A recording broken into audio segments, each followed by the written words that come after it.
as I sort of mentioned in trying to flub through a definition of the Enlightenment, sort of one characteristic thing about it was the amount the amount of emphasis that people placed on the importance of kind of open debate and intellectual exchange and like disagreement and conversation was what was like the point, right? It wasn't to agree on a particular ideology, but to have an open conversation. And I think kind of the so far like humanities and academia, I think have that, or at least I try to sort of cultivate that as a model in the classes that I teach and in my exchange with colleagues, right? That it is an ongoing conversation where you're trying to figure stuff out together by talking. Thank you, Professor Matytsin. You're Anton Matytsin. You're associate professor and cultural historian of early modern Europe. You focus on 17th and 18th century of France or Europe as a whole. You're the author of The Specter of Skepticism in the Age of Enlightenment. You're the co-editor of Let There Be Enlightenment, the religious and mystical sources of rationality. You're also the co-author of The Skeptical Enlightenment, Doubt, Uncertainty in the Age of Reason. You've taught many, and you're working on a book that is provisionally titled A History of History, and the French title, The Académie, the Inscriptions, and the Remakings of the Past. I'm sure I butchered the pronunciation a little bit, but yeah, so a lot of Europe, but you're focusing, seems, a lot of on Enlightenment, right? So let's tackle the Enlightenment, right? So it's a fascinating era. I don't think I was very familiar with it before I started with this, even though I feel like I should, but it was a fascinating era. So let's tackle that in like a big picture, right? So what is Enlightenment? What are the core ideas? When sort of that happened? Maybe bigger players and things like that, and we'll go in from there. Yeah, I guess the history of the Enlightenment itself has a very complicated history that dates back to the 18th century, to debates around topics surrounding the place of religion and in modern life, the role of toleration and religious toleration in places that had religious minorities, also the sources of authority, both intellectual authority and political authority, legal and economic equality, and all these kinds of topics we bundle together to think of the Enlightenment. In many ways, the 20th century also kind of invented its own versions of the Enlightenment, either as a set of ideals to which to aspire, or maybe a set of ideas to avoid. And so again, there's been this kind of complicated view of the Enlightenment, again dating back to the 18th century, the very end of the 18th century, that witnessed the French Revolution. You have critics like the Jesuit Antoine Baruel, for example, who's a French Jesuit in exile, writing about how the philosophes, the sort of protagonists of the Enlightenment, the philosophes were kind of a group of thinkers who styled themselves as the Parti philosophique, the philosophical party. Philosophe in French just means philosopher, but they had very particular ideas about reforming society, about championing certain causes like religious toleration, judicial reform, and things like abolition of torture and other criminal justice reforms, ideally potentially doing away with kind of absolute monarchy, though again that's a very complicated issue. So anyway, looking at the sort of tumultuous events of the French Revolution, critics like Baruel and Edmund Burke blamed the Enlightenment for the things that had transpired in France, right? So they sort of defined it as this nebulous set of ideas that they didn't like. And then French revolutionaries likewise looked to thinkers like Montesquieu, Rousseau in particular, to define their political and economic and social ideologies as well. But there was not, I guess, sort of one thing that becomes clear the closer you look at the Enlightenment is there isn't really anything kind of coherent like an Enlightenment project that either the critics or um, the supporters wanted to have, right? So if I were to when I teach my course on the Enlightenment, one thing I emphasize is the way in which there's a fundamental disagreements about among that group, the Parti philosophique, the so-called philosophe, on almost every single question, whether it is on sort of the role of religion in public life to things like the types of judicial reform, certainly about questions of political authority and whether we want to have, kind of a fully kind of Republican system with democratic ideals, or an enlightened despotism, as you have kind of in the Prussian case, aristocratic an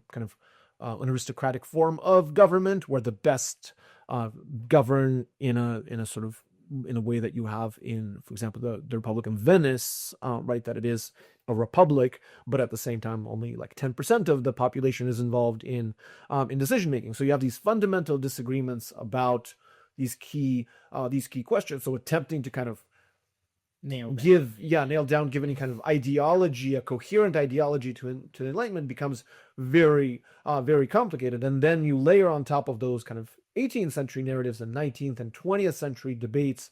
So, for example, after World War II, Adorno and Horkheimer, these two thinkers of the Frankfurt School, became very popular in sort of blaming the Enlightenment for the project of modernity, right? So they thought that what the Enlightenment thinkers ultimately had done was caused the kind of totalitarian regimes that emerged in the 20th century. They talked about kind of the dialectic of the Enlightenment, all the negative aspects of modernity that it produced. And then in the 60s, you have scholars like Peter Gay, who see the sort of the movements of the student movements of the 60s, and various liberation movements, civil rights, as also children of the Enlightenment, right? And try to find in the Enlightenment things that they agree with. And then you have more recently, historians like Anthony Pagden, for example, who sees sort of cosmopolitanism as kind of originating in the Enlightenment, where thinkers were certainly interested in learning about other cultures, other worlds, other peoples, other ways of being, right? And he was writing, of course, in the age of, I think the book is from the early 21st century, right, when you're experiencing globalization. And so in many ways, we have tried to use the Enlightenment to try to make sense of our own world, right? Which is often what we do with kind of historical movements, whether it's the Enlightenment or the scientific revolution or the Renaissance. We sort of project ourselves back onto it and pick out elements that we like. But I think sort of one if one were to sort of nail down certain aspects of it for the purposes of definitions, yeah.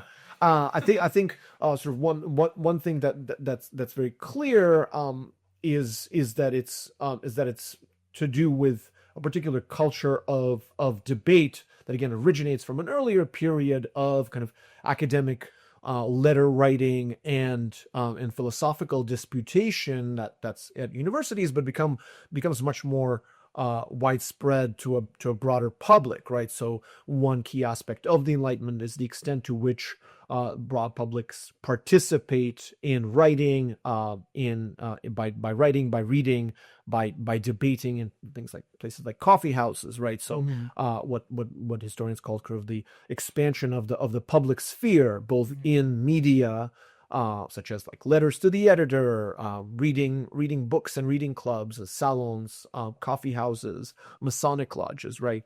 So these kinds of institutions where people are increasingly discussing affairs of the day, discussing literature, discussing politics, any kind of number of subjects, science, of course, right, and weighing in. And with that comes sort of the idea then of an equalizing public sphere, that it's not your status as a noble person, not your status as a famous person, that makes your argument strong best, but really sort of applying critical thinking and re-examining things anew. So there is this ideal of the best argument is supposed to carry the day, right? This notion of kind of a public discourse where the best ideas ultimately would win out.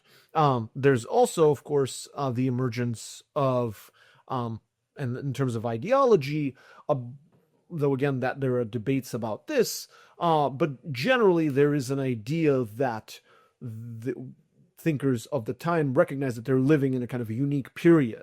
And this is what historian Dan Edelstein particularly talks about in his book on the Enlightenment, where he talks about how debates about history and the so-called battle of the ancients and the moderns at the beginning of the 18th century, where people are arguing whether or not like the ancients or the moderns were better at science, but particularly also at literature, right? So it was like Racine or Boileau or contemporary poets and playwrights better than Sophocles, better than ancient authors. And so out of that debate emerges this kind of critical view of the present, and a recognition that this period, sort of the mid-18th century, they're living in this profound moment of great intellectual achievement, right? So it's kind of a self-reflexive discourse on progress. They're recognizing that there's been progress accumulating up to their point, and so they see themselves as kind of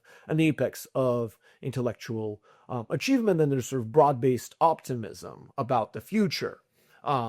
Perhaps character, again, not shared by everyone. Certainly Rousseau was very much, people debate whether he's an Enlightenment thinker, an anti-Enlightenment thinker, but certainly somebody who was a thinker in the 18th century and during what we call the Enlightenment, right? And with exceptions, most people recognized, right, that things were getting better and that the future was going to be even better. Perhaps the most or maybe that we can use our reason and this debate to make it better, right? Absolutely, yes. There's kind of the idea that whenever and this characterized best in the Marquis de Condorcet, his sketch on the progress of the human mind, where he talks about kind of the history of the development of the human mind from like time immemorial to the present, and has this very optimistic chapter.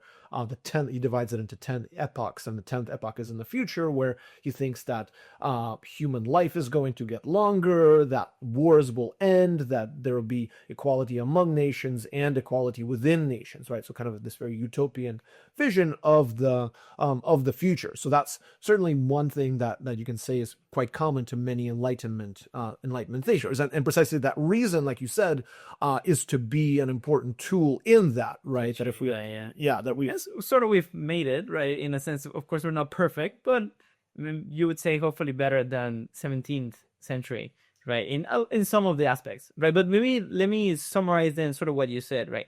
In my mind, there was, as you said, this sort of period where, broadly speaking, there were so many traditions and ways of thinking that people had that were starting to be questioned, right? There were, and not only the intellectuals, not only the university people and the noble people, but the populace, like the normal people, would start having these conversations and would start debating, okay, but maybe this tradition that we had, is there another way of looking at it, right? Maybe could that be wrong? And asking those questions to poke holes and to sort of engage in this debate and argumentation to find truth. And that's sort of what, in my mind, this boils down to. Sort of, would you say that's sort of accurate? Then let's go to how that specific conversations could look like in some of the topics, for example, right? For example, I wanted to do this mini game with you, for example, of I'll tell you topics, and hopefully we can find some, broadly speaking, areas of change of how the minds of the people around the Enlightenment started to change in those topics, right? For example, I think ones that you've talked about and you've written about are torture, animal rights, mind-body debates. So feel free to pick any of them and tell me how people used to think about those things, and because of the Enlightenment, that started to change. Yeah, just to preface it a little bit, and I think that the kind of development that you were describing really happens during the period we call the kind of scientific revolution, so Okay. kind of preceding the Enlightenment, where This is 16th, 17th century. yeah, Okay. where before it, kind of the idea of relying on authority of the past was one key in any kind of argument. So bringing up precedent or bringing up an authority that said something was a way of winning an argument. So if you were like, if you were arguing about like whether or not we should use torture, you would say, king says so. according to, well, not even the king, you would go to like the ancients and you would say like Aristotle, not that I don't think actually Aristotle wrote on torture, Right. but you might cite, for example, Augustine, who talks about what to do with heretics and unbelievers. You might cite St. Thomas Aquinas, right, who talks about like what to do in case of blasphemy and heresy, right? And you would say, and that would apply to philosophical questions as well, about like what is the nature of the soul. You would cite these ancient authorities as a way of proving your argument. And increasingly, that kind of idea that which has withstood the test of time is accurate begins to break down by the 1500s, and certainly by 1700, when we sort of think of the beginnings of the Enlightenment. By the early 18th century, that's the best kind of example of this is the motto of the Royal Society of London for Improving Human Knowledge, that's founded in 1662. The motto is nullius in verbad, take no one's word for it, right? That like everything is to be re-examined anew, right? And so this challenge to the authority of primarily Aristotle in Western Europe begins to break down, and then you have re-examinations of questions. So on torture, the use of, so throughout most of Western continental Europe, for example, you would have the use of torture in judicial proceedings, right? That dates back to really, in some ways, the Roman period. So for it might be slightly inaccurate, but in terms of my summary, but basically, in order to obtain irrefutable evidence of guilt, you would either need two independent witnesses or the accused person's confession. And in most cases, to do with like murder, heresy, or other theft, right, you usually don't have two witnesses. Therefore, Try to get extracting a confession was the only way of obtaining kind of resolving the case. So you have throughout France, throughout the Holy Roman Empire, kind of extensive use of judicial torture in various criminal proceedings. You also have very brutal executions of for murder, or for the most vivid case again is takes place in the middle of the 18th century for the attempted regicide of Louis XV, where regicide, king, killing the king. Attempted, yeah. Yeah, okay. Where this guy who was he was a custodial worker at a Jesuit college, Damien, attempted to stab the king with a penknife and failed miserably, and most likely had kind of mental health issues. But the French did not take regicide lightly, given that they several kings prior to that, both Henry III and Henry IV, for example, had been assassinated. And so you have this kind of really vivid description of how he's drawn and quartered, how they pour boiling liquids on the hand that had committed the crime. So Foucault's Discipline and Punish has an outtake of this like really vivid description of what's being done. And the idea is that sort of an execution is a public spectacle where everybody witnesses kind of vengeance on the body politic. And then the contrast to that is by the end of the century, you have the increased use of like penitentiaries and prisons, right, for reforming subjects rather than executing them. So, for example, with throughout the 18th century, you then have a campaign by the philosophe Voltaire in France, Cesare Beccaria in northern Italy, in Milan, who argue both against the use of judicial torture and against the use of the death penalty in most cases.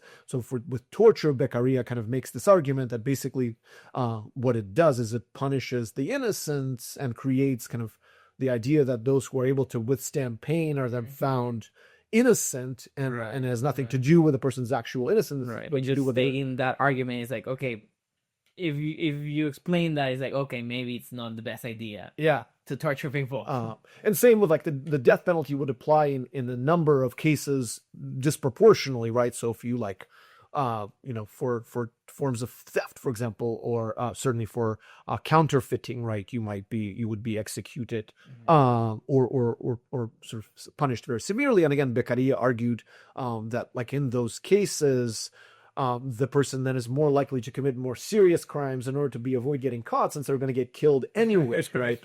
And then he argued that sort of if the goal is to dissuade people from committing these crimes, then it seems like sort of watching somebody can be performing kind of labor for the rest of their life was a much better way than like sort of showing an execution, right? So you're making kind of a utilitarian argument about the point of like what is basically arguing like, okay, we used to do this all the time and we do it because of common law, but like, is there a good reason to keep doing it? How about animal rights? I think you've talked about the animal rights. I'm less familiar with or for example the mind body debates, right? Like talking about souls and talking about where does consciousness come from and things like that. Yeah, how were those shaped by this period? Yeah, so you have these dating back to the 17th century. Again, you have this intense debate between Descartes and his followers and the Aristotelians about like what the soul actually is.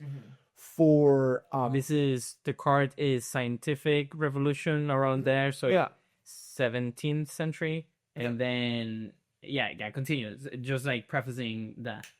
And so Descartes, writing in the early 17th century, mid 17th century, he basically suggests that the soul, the mind, is a thinking substance that's immaterial. So it's this kind of thing that interacts throughout the body, but can't be pinned down to a single location. And it is this thinking thing that he proves with this famous sort of I think therefore I am argument that is totally separate from the body. In the Aristotelian system that had sort of been dominant prior to that, the soul was, every living thing had a soul. So like plants had a vegetative soul because you could see them grow, you can see them do like photosynthesis, procreate, and so on.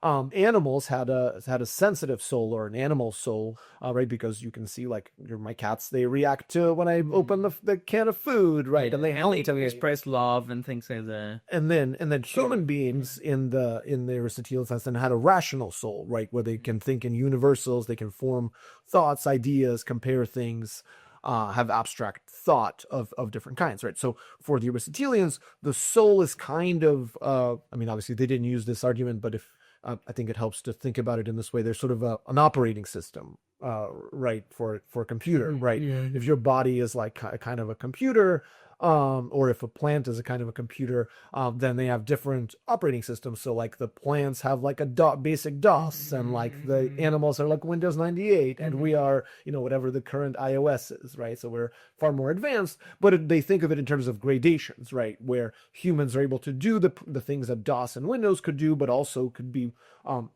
more advanced. And Descartes argued that was not the case, that animals and plants behave purely physiologically. So there was no thought, no soul in their behavior. So Descartes, for example, vivisected a lot of animals, right? Which goes to the question of animal rights, to kind of, because he didn't think that they could feel pain. Now, for Descartes, like obviously an animal, if you're hurting it, makes a scream, but in the same way that if you take a bat to your car, the alarm would go off, right? Okay. So like that's the kind of thinking that's involved there. So he argues that also most human behaviors are purely physiologically, right? So you don't, when you're breathing, when you're doing exercise or something, you're not like telling your muscles actively to contract.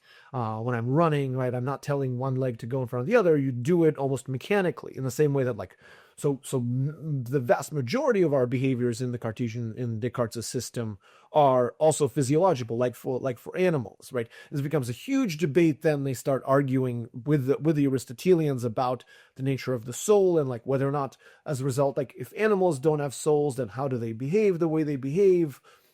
Are they robots? Are they not robots? Or automata is the term that they would use. And so again, you have this intense debates about not the nature of the soul and how it interacts with the body. And you have people proposing ideas of, because Descartes then leaves this problem of how it is this immaterial substance, right, interacts with a material body, and he and his disciples have trouble solving it. So you have people arguing for various kinds of systems, metaphysical systems, right? Like, for example, Malebranche, somebody who was sort of a close reader of Descartes, and some might argue is one of his disciples, argued, for example, that the soul and body don't interact. He's an occasionalist, so he argues that things that happen on a mental level are purely independent from things that happen on a bodily or like in the physical world, and God is one who ensures constant cooperation. So when I look outside and I see a palm tree and I have the idea of a palm tree,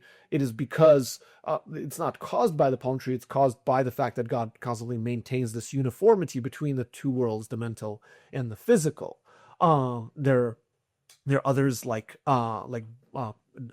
Berkeley, in the Irish philosopher, who argues that in fact we can't prove that the external world exists at all, right? That all we know are ideas, and so all the problems in philosophy come from supposing that there is a correspondence between the ideal and the real world. So by the 18th century, there's kind of an exhaustion with a lot of these debates of arguing like the nature of the soul, and already in the end of the 17th century, in 1690s, John Locke talks about how, well, like we can't really know what the soul is or what extended substance is, but we know from its behavior that the soul and the body kind of interact, and maybe the soul is material, maybe it's not material, but we're meant to kind of discuss the actual operations. Right. So that in my mind is kind of where the Enlightenment starts to take effect, where we have all these debates, like abstract debates, but then people say, it's like, okay, maybe let's take a step back. Do we actually know this or can we actually know this for a fact? Mm-hmm. Right? And because it's maybe difficult to tell whether there's a soul or not, let's just assign some sense of we don't know. Yeah. Right? And let's leave it as that, right? That we can talk about it for the sake of enjoyment, right? But maybe not take that for granted, right? Like, maybe let's study a little bit more on the physical side, like on the brain, like let's study the brain to see if there's such a thing as a soul, right? Let's take a little bit more practical approach. Precisely. So it's in the middle of the 18th century, there's this French philosopher, Julien Alfred de la Métrie, who gets kicked out not only of France for his ideas, but even out of the Dutch Republic, which is very tolerant at the time. Mm-hmm. He ends up at the court of Frederick II of Prussia, and he's the one that sort of suggests that like all these debates about the soul are pointless when they're conducted by philosophers, that it's meant to be something that's done by physiologists, right, by doctors, that the soul is not like this independent thing that exists apart from the body, that is a behavior of the body. So he argues for kind of a purely physiological conception of human beings, and kind of talks about how these debates for the previous kind of 100 years or so have been essentially pointless, right? Because you're sort of talking about something or speculating. He argues that they're sort of lead to nowhere because you're just speculating. And he's one of the few people in the 18th century to suggest for a great kind of similarity between human beings and animals, and to suggest that there is kind of much more of a continuum, and the only differences are to do with of brain and corporeal organization, but essentially he argues that they're kind of similar beings. And he talks, he asks people to like compare a baby human to like a baby animal, right? And show like if a baby human, right, supposedly has reason, then why is it so much more helpless than like a baby wolf or a baby cat, or kitten, I guess. So he urges these kinds of experimental approaches, right, to understanding the soul rather than speculative ones. So you certainly have kind of a diminution in metaphysical speculation. Again, and not to say that there aren't kind of metaphysics being done in the 18th century, but in terms of public debates, that takes a sort of a backseat to other kinds of discussions, including kind of physiology and physiological experiments. But also move towards topics like politics, political economy, moral philosophy, rather than these kind of more abstract metaphysical speculations. Let's talk about that. That's exactly where I wanted to lead next, because we've talked about, for example, with torture, the fact that maybe you were listening to St. Thomas Aquinas and saying, because God says this, this, and this, then it's right or wrong to do torture. Something like that. But now people starting sort of coming up with their own moral philosophies, right? Like sort of coming up with their own sense of what is right and wrong. And that is definitely, certainly, as I mentioned with the example with St. Thomas Aquinas, tied to the idea of God and like this spiritual being. So let's talk a little bit about that. And I think this has something to do with your books, like, for example, Let There Be Enlightenment, the connection between God and spirituality and the way we thought about things, for example, morality. Yeah, so can you tell me something, how that developed, and like how that during the Enlightenment, how the relationship between humans and God in terms of everything, and specifically maybe with moral philosophy, how all of that started to change? Yeah, so I mean that's a really big I found as well.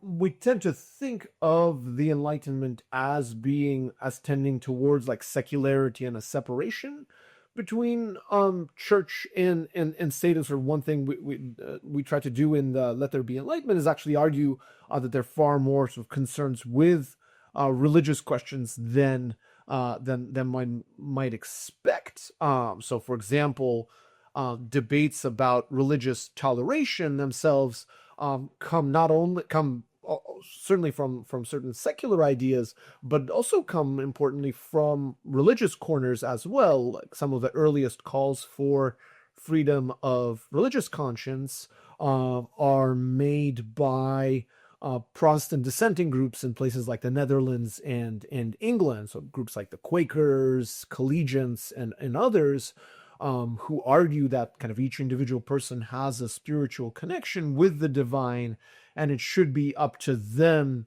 to kind of determine what religious truth is, and any form of formal coercion in matters of religion done also, again, normally the reason for using coercion in matters of religion is to save someone's immortal soul, right? This is why sort of Aquinas and Augustine that argued for the kind of use of coercion, is that like you might use a little bit of violence, but if you're saving a person's immortal soul, right, that's kind of really important.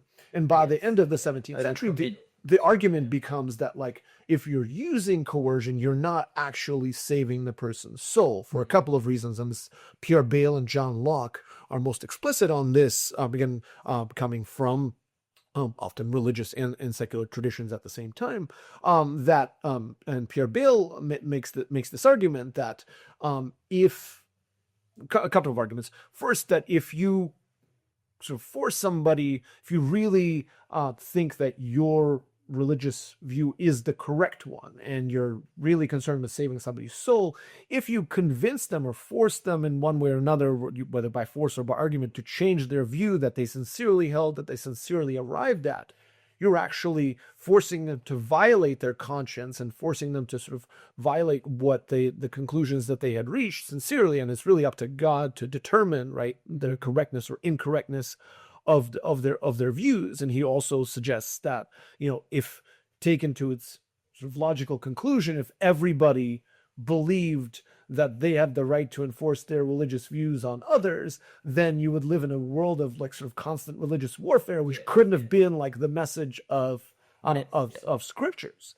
Which happened, right? Like, because and they had experience of Yeah. of that world, at least their ancestors. Absolutely. Or like wars being fought because my ancestors thought these other people's ancestors' religion was bad, and they went to war with each other. Well, and the question of religious toleration in the French case is certainly while France experienced wars of religion in the 16th century for almost 50 years, there still were tensions, and at the end of the 17th century, Louis XIV had the Edict of Fontainebleau, which revoked the Edict of Toleration, the Edict of Nantes, basically forcing Protestants in France, Huguenots in France, to convert or to leave. Right, so Bale is one of these people that is forced to flee and ends up in Rotterdam in the Dutch Republic. That's much more tolerant, and there that becomes kind of generally the approach in the 18th century, that religion is above all kind of a form of civil association, that the worst thing one can do to heretics is kick them out of their religious association, right? If you're deemed to be a sort of a believing the wrong things, and the Catholic Church can expel you, right? Or if your Calvinist congregation can expel you, or as happened with Spinoza, right, your synagogue can expel you, excommunicate you. But that doesn't mean that then secular authorities have any right to do anything with you, right? Because your religious choices are really up to you. So that's, I mean, we take that argument for granted, right? Because we don't live in a society where we generally sort of persecute people for kind of religious beliefs, and where your sort of choice of it's really left up to you. But it's really in the 18th century that these arguments come to the forefront. If there's any kind of unifying set of ideas among Enlightenment thinkers, it's that religion should be kind of an individual private matter left to a person's conscience, rather than something that's adjudicated by the state. So you have campaigns for religious toleration throughout Europe. So, for example, Frederick the Second in Prussia instituted pretty broad religious toleration, and would take in controversial thinkers like La Métrie. In France, there are these campaigns led by Voltaire and others, but it's really not until the 1780s that you have that you finally have right on the eve of the French Revolution, that you have finally toleration for Protestants and Jews. I think 1787 is when there's formal toleration.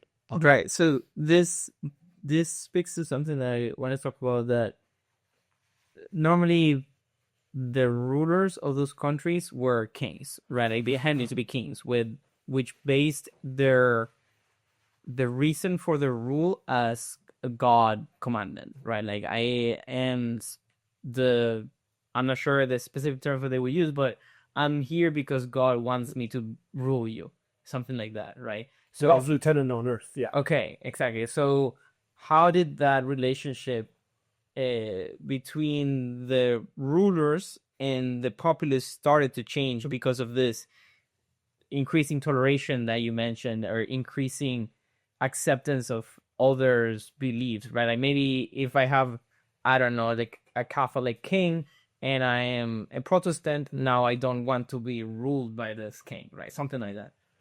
Yeah, so that again goes back to the 16th century and the Reformation, where you start to have religious minorities in places like France, for example, and there's a constant kind of attempt by French Huguenots, by French Protestants, to claim that they are loyal subjects, even if they're not sort of subscribing to the same religion as the king. But that's also one of the main reasons for the king to, for different French kings to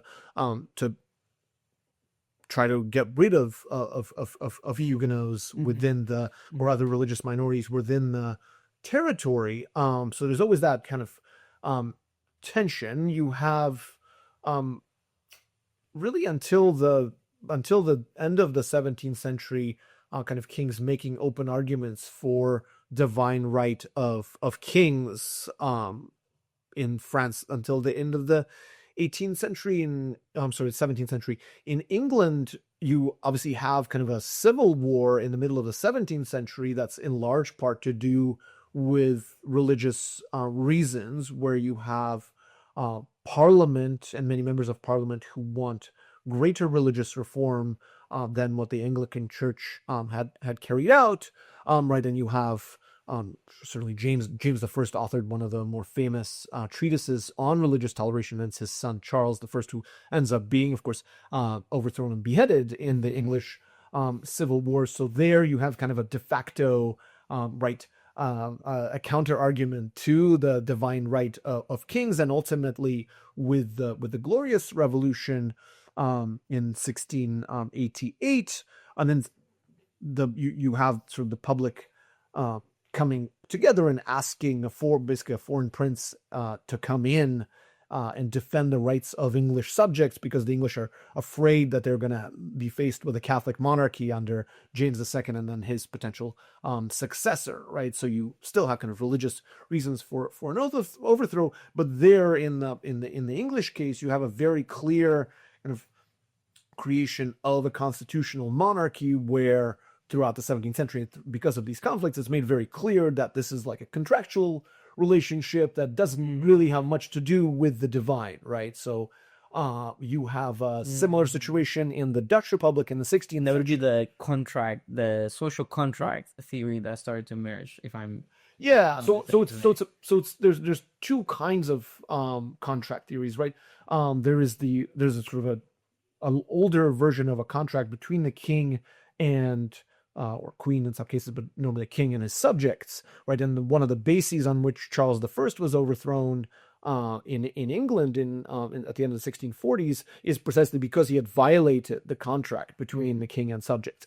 You have an identical situation in the Dutch Republic that ends up the United Provinces in the Act of Abjuration, I think, of 1581, get rid of Philip II, the Spanish monarch, who's also who's also kind of their king, again, because he had violated this supposed contract between kings and subjects. Now, obviously, there's no actual contract. Right. And what was the contract in those specific situations? What was the thing that people felt were being wrong? So in the case of Philip II, it was an attempt to impose religious uniformity on the Dutch Republic, where there was a sizable sort of Calvinist minority that led to basically a civil war and an invasion by Spanish occupying troops that hampered the economic situation. So it was kind of a broad-based violation of their religious rights, but also violations of their kind of livelihood, right? That in the Act of Abjuration, it's very similar in many ways structurally to parts of the Declaration of Independence, where they outline all the things that he had done to wrong them, but basically. So it's economic and religious rights, and their they claim they invoke their traditional liberties as so a lot of especially cities and towns would have charters that date back to earlier periods that have specific sort of rights that they have enumerated. In the English case, with Charles the First, it was above all that he.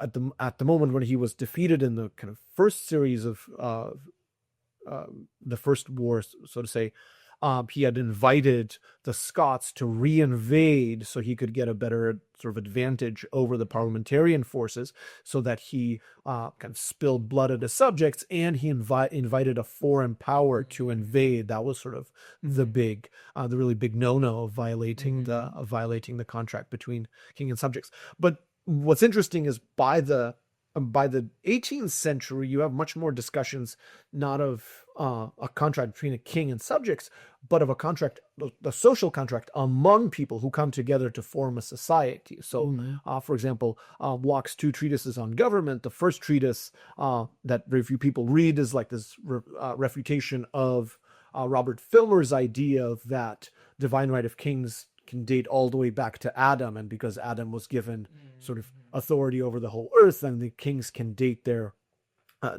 kings can derive their authority from that, and Locke sort of refutes it step by step. And then in the second treatise, he has this idea of the kind of social contract where we live in a sort of in the primordial state, this imagined state of nature, where we live in before the formation of political society, where he argues that we live kind of cohabitate, but we come together to form a society in order to protect our property better, to ensure our rights like liberty, and to like adjudicate conflict. So the only benefit of coming into society is to ensure that those things are done better than they would be in a state of nature. That for him is quite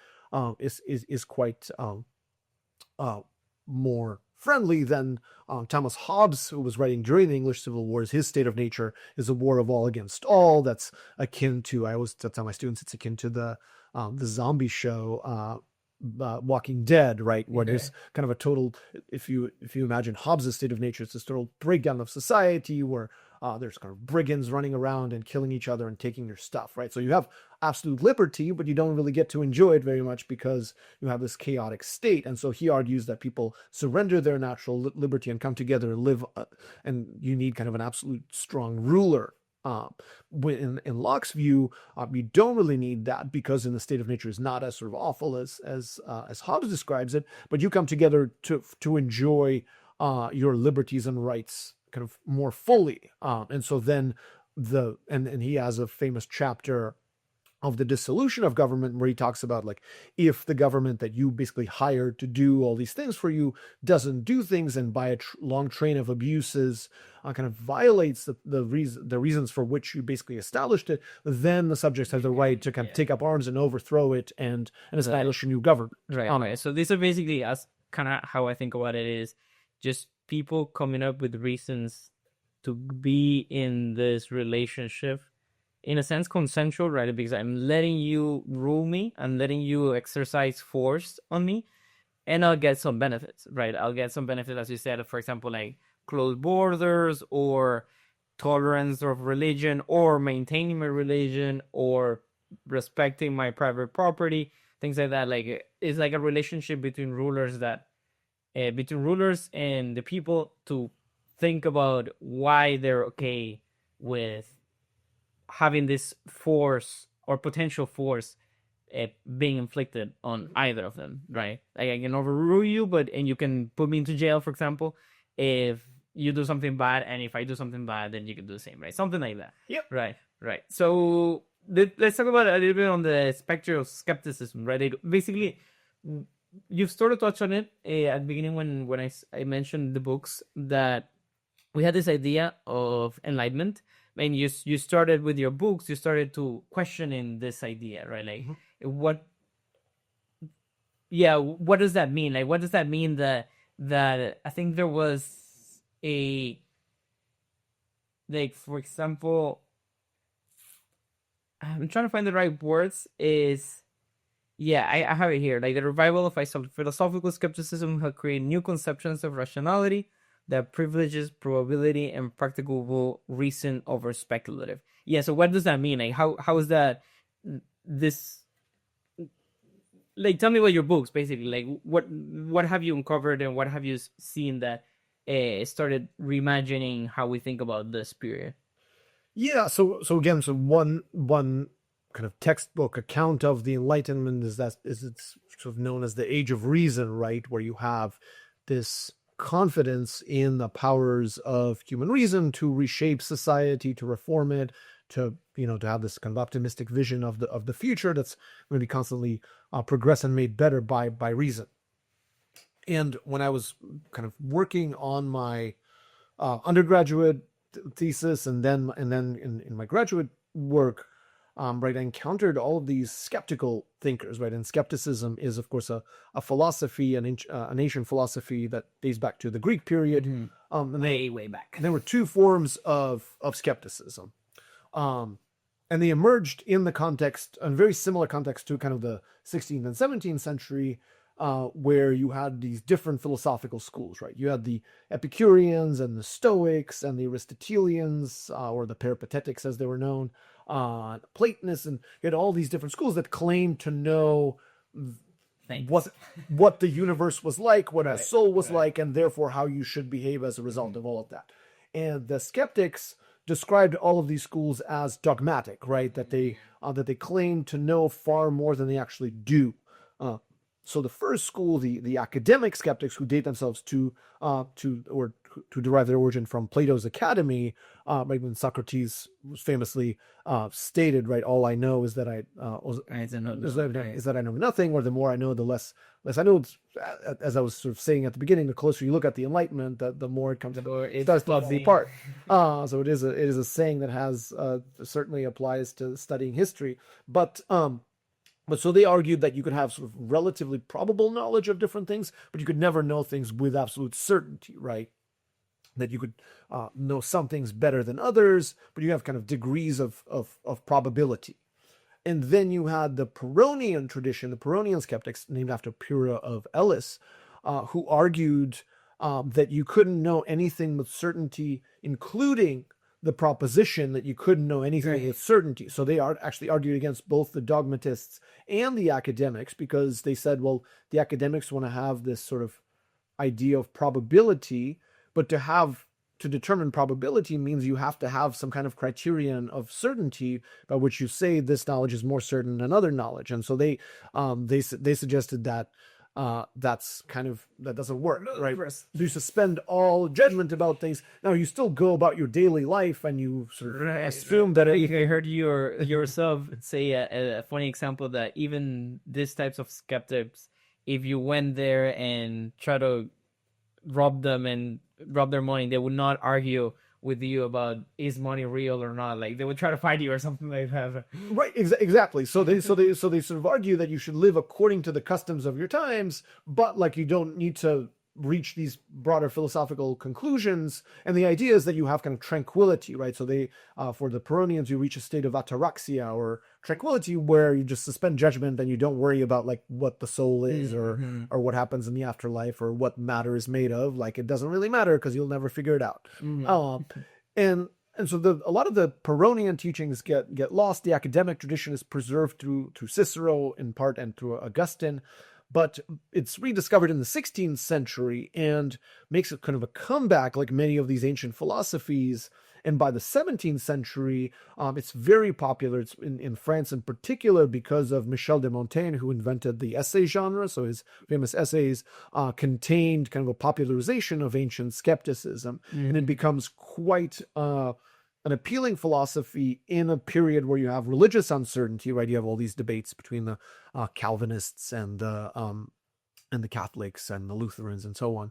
But you also have these debates among the different philosophical schools. So by the end of the 17th century, you see kind of contemporaries noting that they're living in a kind of skeptical crisis, and you have arguments that people are making, including Descartes, that are either made against real skeptics or against imagined skeptics. So the way that people, and I noticed in the 18th century, kind of are formulating arguments is like, what would be convincing enough that even a skeptic wouldn't be able to disagree with you on a number of subjects, whether it's to do with like the mind-body relation, or like animal souls, or historical truths, right? So it applies to come to this broad range of ideas. And so I was curious to see how you go from this period of where people are recognizing that there is a skeptical crisis of sorts, right? Where you don't really, there's no certainty and there's no kind of criteria by which to determine that certainty. How you go from that to kind of the period of the 1750s and the Encyclopédie, where everybody is suddenly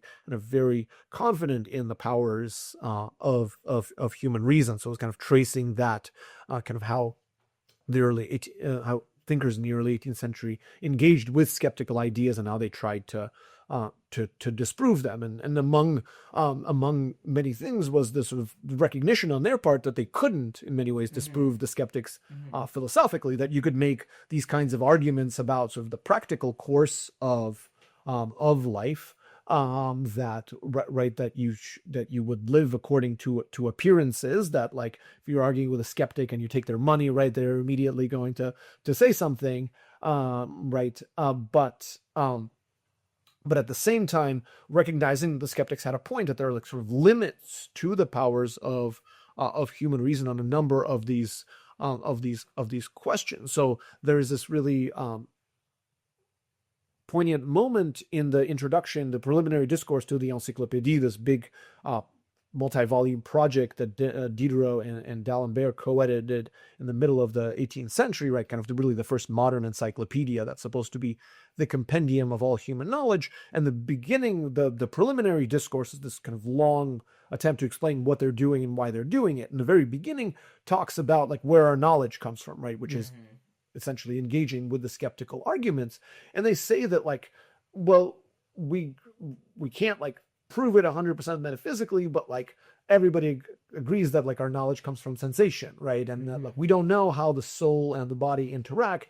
And they say, but even the skeptics, when they're not engaged in debate, agree that like that's where knowledge comes from. And they say, let us leave the question of how the mind and body interact to enlightened metaphysicians. They can figure it out, but it doesn't matter for the purposes of what we're trying to do here. Right, that we just agree on that and move on.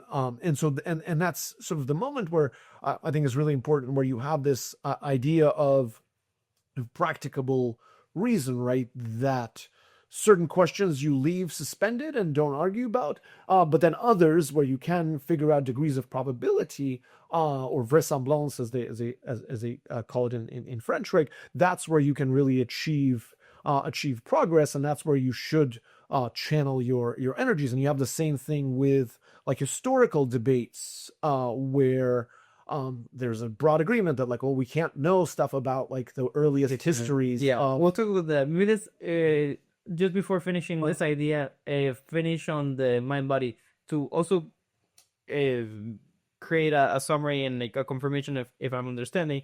For example, with the mind body, it could be something like, okay, we have all of these theories, and as we talked about, maybe we don't know really for sure what happens. So let's maybe assign some probability of it's more probable than not that if there's something like a soul or consciousness, it's somewhere in the brain.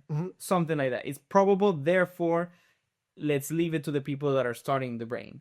Or we don't know for sure, let's move on with our lives and study politics, something that we can know for sure, something like that, right? Yeah, so kind of bracketing off forms of knowledge that you can't have any kind of significant certainty from those where you can achieve kind of greater probability, or so to speak. Yeah. So could you, and then we'll go to the history example, could you speak on how teachings of skeptics can teach us how to live our modern lives? For example, that there's a lot of uncertainty into anything, right? Like, for example, in news, right? Like, as you know, there's a lot of debates on this person said these are the facts, but then this other person said no, that's totally incorrect. These are the actual facts.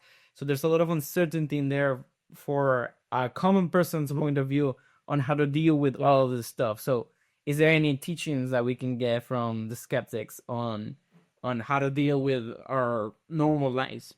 Yeah, so my book came out in 2016, like right before we started talking about like alternative facts and things like that, and certainly before this kind of new wave of uncertainty that's produced by AI, right? Where you can look at an image and you have no idea whether it's real for sure or not, or you can watch videos.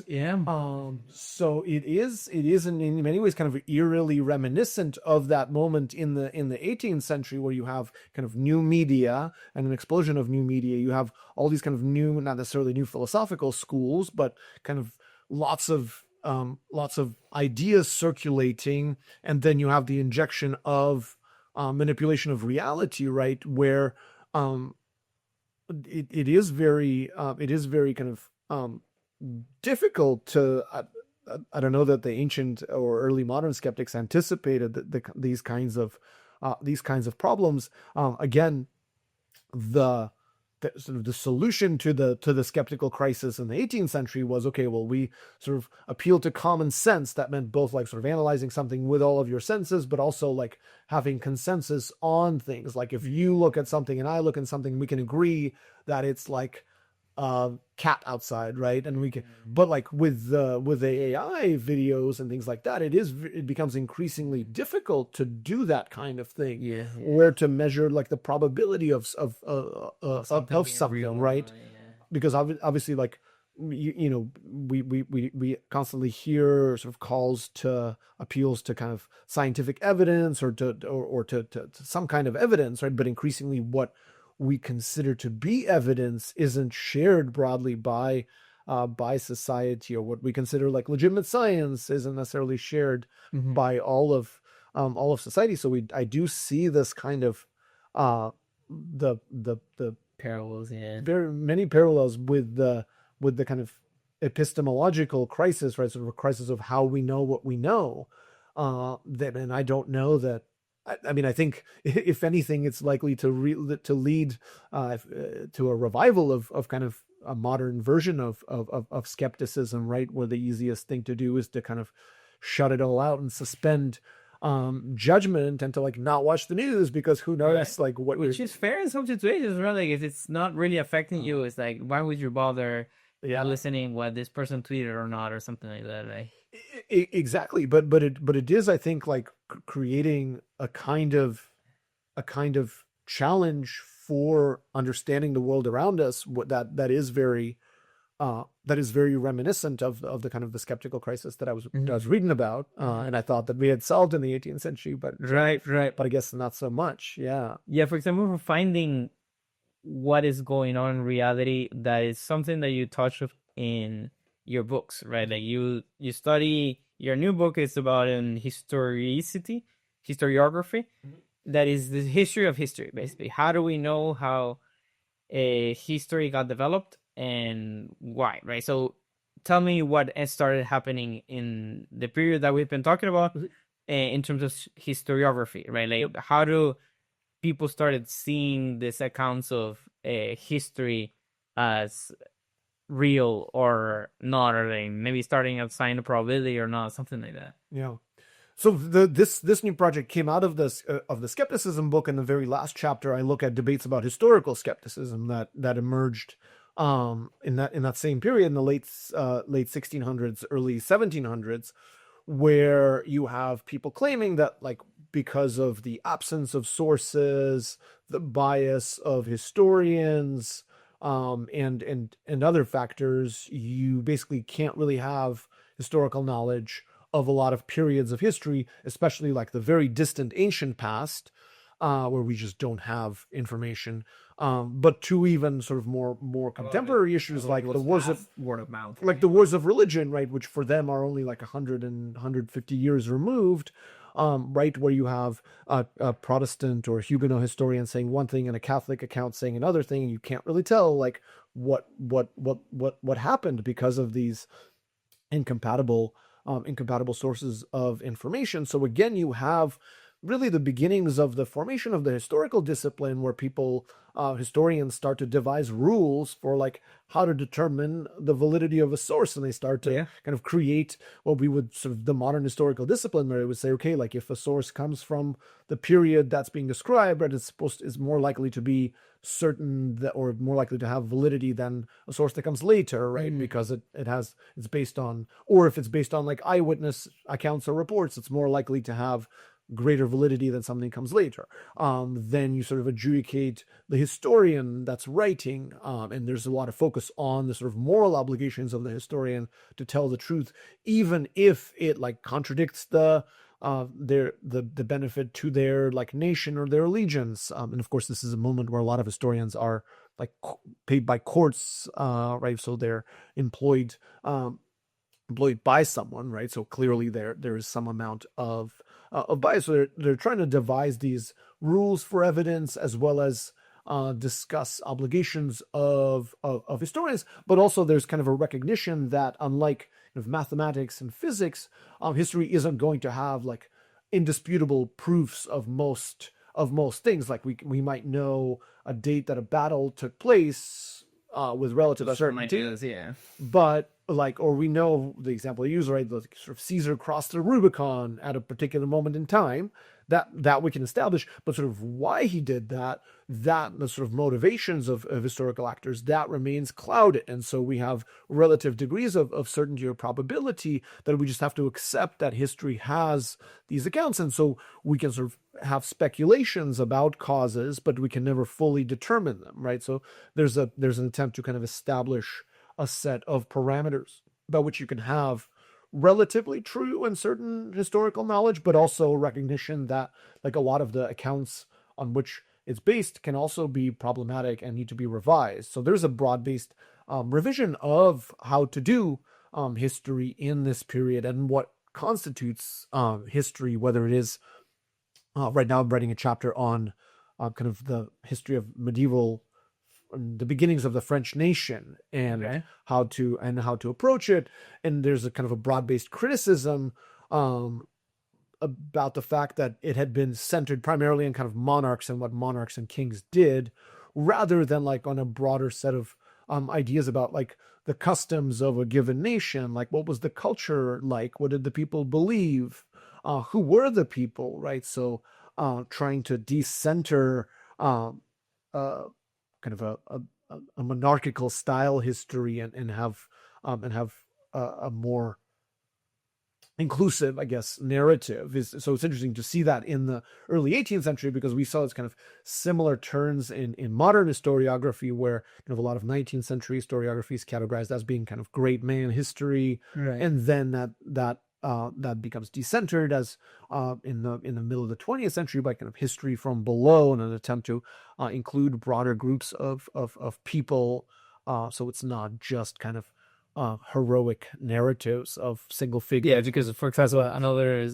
cliche is that the history is written by the winners, right, or by the rulers, right? So if you're the king, or if you're the country of France, and you want to tell that the country of France was developed by these wonderful kings and this wonderful people, that maybe was partly true, but not necessarily all the truth. So you want to try to diversify your sources, in a sense, right? So to tell me very briefly the story of how this project got started, or it not got started, at least I'm not sure if that's the main one, but the Académie, the Inscriptions, right? Like that brief like that story of why this project is the way that it is. Yeah, so again, it's sort of the debates. I learned about it by writing about the debates about historical skepticism that took place there in the 1720s. And then I realized that there's not really been like a good history of the institution, which still exists. It was founded by Louis XIV at the end of the, or middle end, second half of the 17th century, as part of his kind of project of establishing a more robust state. So he created a number of academies, like the Academy of Sciences, Academy of Arts, Academy of Inscriptions and Letters, or initially it's Inscriptions and Medals. And their goal is to find ancient examples to commemorate Louis XIV. So, for example, you can see there in the middle is a portrait of him in kind of Roman, on the right, in the middle, on the very top of the doorway, and the horse, on the horse. Yeah, so that's like an equestrian portrait of him as kind of a Roman emperor, or as potentially Alexander, right? So there are a lot of these kinds of images in Louis's time that are produced of him as next to him. That's Henry IV. As Hercules, who's stomping the many-headed Hydra, right? Okay. So there's the kind of this very deep interest in antiquity and in representing monarchs in this neoclassical style. So that's one of the things that the Academy is supposed to do, is kind of find images of and medals of Roman emperors and make their own medals, so as to create. Their goal is initially to kind of create a medallic history of the king, where they create coins or medals to commemorate his various achievements, whether it's a conquest of a place or a building of some kind. And then they're supposed to sort of describe the event. So he's very good he's very PR savvy, and he's trying to control the history of his reign as it's happening. So that's one of their goals.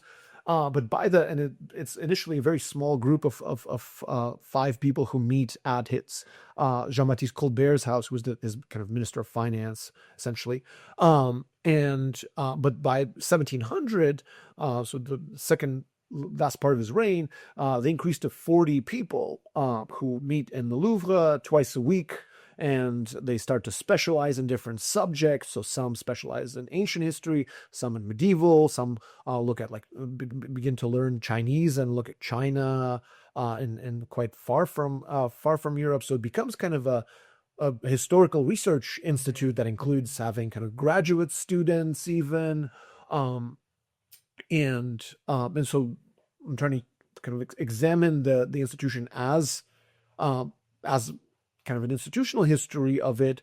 Obviously, a profile of some of the more interesting members who composed it, but also to see how they then shaped the discipline of history and the implications that it had for the French state. Because again, by the middle of the 18th century, they are certainly not necessarily all in accord with this project of aggrandizing the monarchy, especially with this question of kind of medieval history. There's kind of a lot of debate about what the initial What actually happened, right? And where the source. well, like what there's a debate, for example, about whether the first the first group, the Merovingian kings, the sort of first race of monarchs as they call them, whether they were elected or hereditary, right? So there's all sorts of debates about that shed light on the fact that absolutism in its sort of Louis XIVian form, in its form, is quite modern, and earlier kings had a lot more consultation with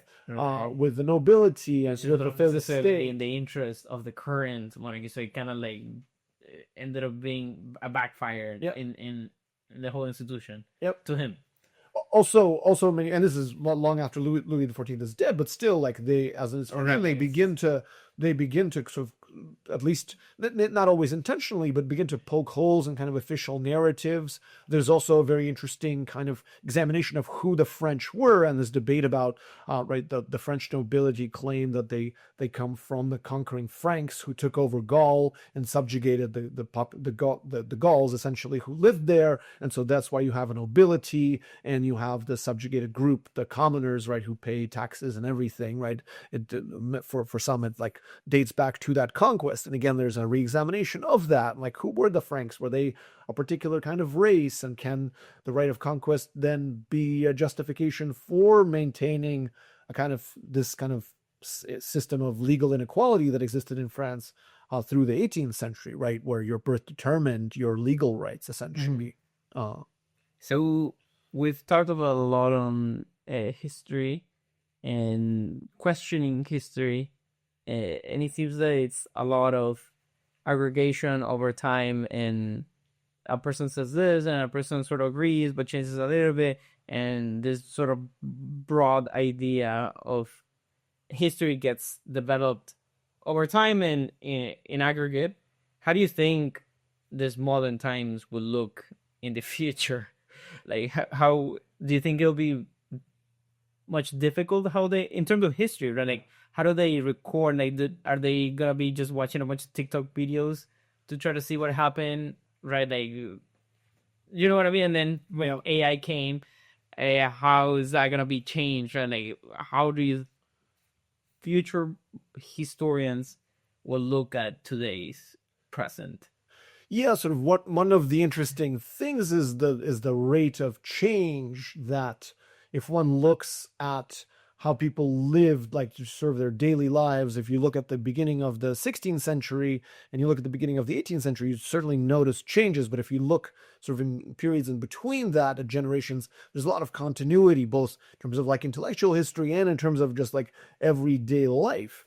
If you start in the sort of as you move toward the 19th century, right, you see the pace rapidly expanding such that one generation lives in a world that's entirely different from what their parents lived in. And so, I mean, we can see it with us, especially the pace of technological change. I was born right, I guess before the internet was mainstream. I didn't have a computer until I was 8 years old, a big desktop thing. I didn't use the internet until I was maybe 12. Right, so it's kind of so I think one thing we've noticed is just that human brains work differently. The kids that are born now or were born after 2010, right, for whom phones and iPads were Dumb kids. like that they had them as children, right? In even our brains, since we've been introduced to like these smart devices, have changed in terms of our attention spans and Yes, yes. and things like that. So it's very interesting to just perceive that pace of change where even within your generation you're experiencing that amount of transformations, and on top of that, of course, things that are changing around the globe. So yeah, it's going to be obviously up to historians of the future to figure that out. I think one thing I try to explain to kind of students when we do intellectual history, right? When we look at like periods where people believed in witchcraft or they believed like all sorts of weird things, right? As I try to sort of try to get them to think with some amount of humility. When people look at us 500 years from now, they will also think that we had weird beliefs about, right? Like that we ate animals, for example, which like, oh my God, barbarians, right? Like, why didn't they have like lab meat, or didn't they know that like they're going to run out of water? Right. But that kind of thing, that I think, the problem that like medieval historians have is that there's like not a lot of sources. So you have to, you have like one chronicle and like maybe some archaeological evidence, and you have to base sort of a lot of your narrative on that small amount of evidence. The further you go, the more evidence you get. So if you're like a 20th century historian and you're writing about like World War II or something, right? You have so many archives, so much stuff. So I think like that's going to be the challenge for historians of just picking, right? Yeah, just like, right, you going to watch like all of the TikToks, right? Like how do you write? How do you on the one hand, you have like lots of data, right? You have opinion polls, you have people's like TikToks, but on the other hand, like how are you going to sort out like which of those comments on a thing were made by bots or real people? How are you going to determine like which of the polls to trust, or like an aggregate of polls? So it's I think very hard, just as it is hard right now to determine. Yeah, I was gonna say we're struggling with that right now. So I think from the history here, we'll have better tools, maybe. Yeah, who knows? And hopefully they'll be able to capture the sort of difficulties that we're experiencing. But yeah, I certainly wouldn't want to be in the position of a historian of anything that they said. How do you think your life was impacted by the Enlightenment, your personal life, and or how do you yourself view yourself as a continuation of the Enlightenment ideas? Interesting. I guess I'll answer the second question first. And I think again, as I sort of mentioned in trying to flub through a definition of the Enlightenment, sort of one characteristic thing about it was the amount the amount of emphasis that people placed on the importance of kind of open debate and intellectual exchange and like disagreement and conversation was what was like the point, right? It wasn't to agree on a particular ideology, but to have an open conversation. And I think kind of so far, like humanities and academia, I think have that, or at least I try to sort of cultivate that as a model in the classes that I teach and in my exchange with colleagues, right? That it is an ongoing conversation where you're trying to figure stuff out together by talking. In terms of kind of personal influence of the Enlightenment on me, I mean, I guess it's just like sort of reading the literature of that period is very edifying. I think probably my favorite book is Jacques the Fatalist, a novel by Denis Diderot, one of the editors of the Encyclopédie, that I reread from time to time, just as a way of sort of thinking about deep philosophical questions, like sort of what your identity is and how your identity is shaped by the random things that happen to you, right? And sort of the stories we tell and retell about ourselves. So I think that's the way in which I guess it's affected me personally, and obviously I teach about it, right? So it's directly affected. Absolutely. But I also try to kind of with all the things that I teach, I try to also keep a kind of a distance, right? So obviously I think the Enlightenment is kind of very important historically, but I try not to take sides in terms of the thinkers I tend to agree with or disagree with more, and try to present different sides of it and get students to kind of let's engage in that a little bit for now. Then how you said that start thinking about these philosophical ideas, then let me ask you, how do you yourself think about your placing here? Why do you think you're here, or why are we here? Like on Yes, oh yeah. yes. uh that's above my pay grade, as a former president once said. I don't know. I mean, Because I know that sometimes historians kind of struggle with, or not struggle, but do not engage themselves in this. It's like, okay, let's look at. That's why I wanted to ask you, right? Like, why do you think when you read up all these sources, why do you think you're doing that? Why are you here in general, or we as yeah. humans on Earth? Yeah. uh I mean, I think, I don't know, that's a really like complicated question. I don't know why humans are on Earth. I think we, evolved as a Yeah. organism, Yes. to exploit the Earth's resources to the point at which we won't be able to do it anymore, and evolve. But I guess Suffering at that point, right? and then colonize and find another planet to colonize and ruin.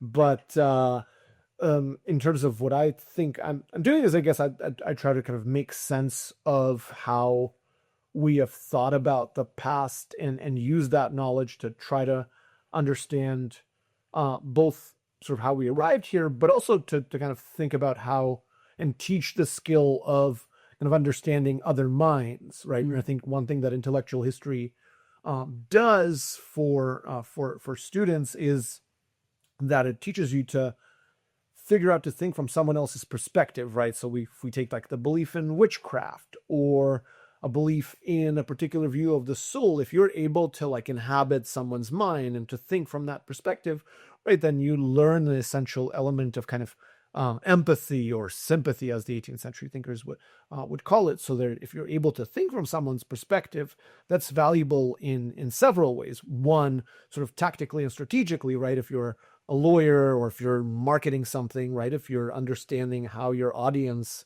might think about a question, right, helps you present it. But also, I think it's essential for kind of creating and maintaining human connection, right? That most people we interact with don't share all of our views, don't share all of our beliefs, and so being able to kind of accept that they're different, not necessarily like fully accept the correctness of their arguments, but be able to kind of engage them on their own turf, I think is like an important thing to do while we are exploiting all the resources. I don't know, I mean, that other question in terms of what the purpose of humanity is, I think is, yeah, really, I'm not sure that I can if I can answer that. That's one, again, that you might ask a philosopher, or someone else. You were talking about the things that you like, for example, the human connections that are important for your life, that you use all of these enlightenment teachings for you yourself teach to students and grow their minds. Those are, I imagine, things that have affected you importantly in your personal life. So let me ask, then continue on that thread about your personal life. What are you grateful for in life?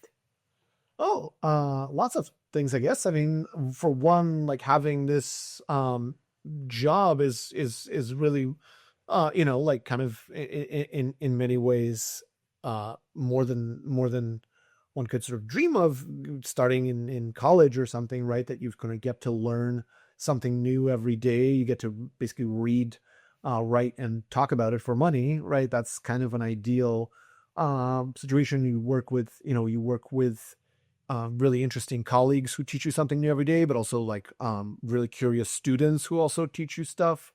So I think that's fantastic. Just kind of being around, being stimulated all the time, I think it is something that's great. Also, like we live in Florida, so the weather for the most part is quite good. And I got my cats.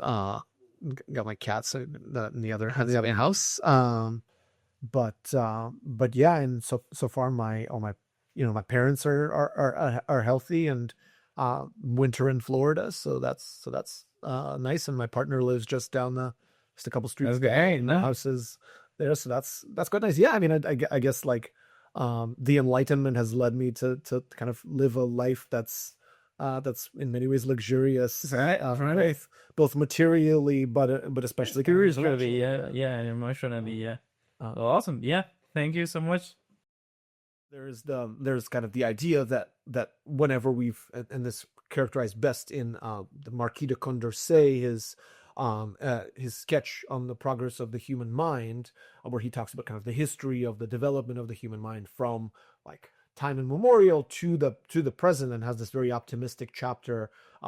He divides it into 10 epochs, and the 10th epoch is in the future, where he thinks that human life is going to get longer, that wars will end, that there will be equality among nations and equality within nations, right? So kind of this very utopian vision of the future. So that's certainly one thing that you can say is quite common to many Enlightenment